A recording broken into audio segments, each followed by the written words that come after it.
আসসালামু আলাইকুম। আমি আপনাদেরকে আজকে দুইটা জিনিস দেখাবো, অর্থাৎ আমাদের কাছে আজকে একটা অর্ডার আসছে, সেটা হচ্ছে সোনারগাঁও থেকে, নারায়ণগঞ্জের। তো তিনি আমাকে কমেন্টে জিজ্ঞাসা করছিল যে M41 ভালো নাকি M63 ভালো নাকি M21 ভালো। আপনাকে বুঝতে হবে M41 জিনিসটা কি। আপনারা জানেন এনএস বেসিক ইলেকট্রনিক্সে একটা ইলেকট্রনিক সিরিজ আছে ইউটিউবে, বেসিক ইলেকট্রনিক্স কভার করার জন্য, খুব ভালোভাবে শেখার জন্য, প্র্যাকটিক্যালে কাজগুলো যাতে করা যায় তার জন্য এই প্যাকেজটা।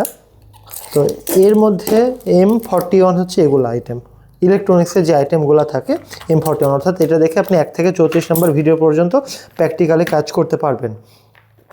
এখন এর সাথে আপনি যখন 21টা যোগ করবেন, এই যে এটা হচ্ছে আমাদের 21, অর্থাৎ এটা মডিউলার টাইপের জিনিসপাতিগুলো থাকবে। এখানে 21 রকম আইটেম, আর এটাতে ছিল 41 রকম আইটেম। আচ্ছা, এটা হচ্ছে 21। আর একটু দেখেন, এখানে আলাদা করাই আছে আমাদের। এখানে মডুলার টাইপের জিনিসপাতিগুলো থাকবে। এখন যারা ইলেকট্রনিক্স খুব ভালোভাবে শিখতে চায় তাদের এই জিনিসগুলো লাগবে, মাস্ট বি লাগবে, এখানে না লাগার কিছু নাই। আর এটা সব থেকে বেশি ইন্টারেস্টিং, এটা 41 প্রথম সিকুয়েল।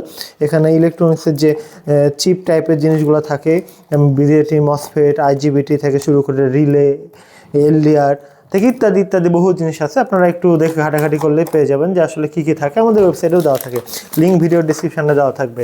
তার পাশাপাশি আমাদের এখন এটা কি হলো, এটা হচ্ছে 21 আর এটা হচ্ছে 41, এই ব্রেডবোর্ড সহ 41, অর্থাৎ 41 আর 21 মিলে M62 হয়ে গেল। আর এই মাল্টিমিটারটা যখন অ্যাড হবে এই পুরো প্যাকেজের সাথে, এটা হচ্ছে M63, অর্থাৎ এনএস বেসিক ইলেকট্রনিক্স প্রথম থেকে শেষ পর্যন্ত দেখার জন্য এটা বেস্ট একটা প্যাকেজ, আপনারা চাইলে নিতে পারেন। মোটামুটি ভালো একটা জিনিস, যে ইলেকট্রনিক্স সেক্টরে কাজ করবে তাদের প্রত্যেকের জন্য এটা দরকারি। এখন ভিডিওগুলো আগে দেখেন, যদি মনে হয় যে আসলে নেওয়া দরকার, সেক্ষেত্রে আপনি আমাদের মিস্টার আরিনো অ্যাপটা ইনস্টল করবেন, কোর্সগুলো আগে দেখবেন, যদি পছন্দ হয় কোর্সগুলো করতে করতে প্র্যাকটিক্যালে তো কাজ করতে হবে, তখন আমাদের কাছ থেকে নিতে পারেন। কিন্তু যেখান থেকে নেন কিন্তু কাজ শুরু করতে হবে অবশ্যই। আপনাকে কাজ যদি শুরু না করেন আপনারা কখনো শেষই করতে পারবেন না।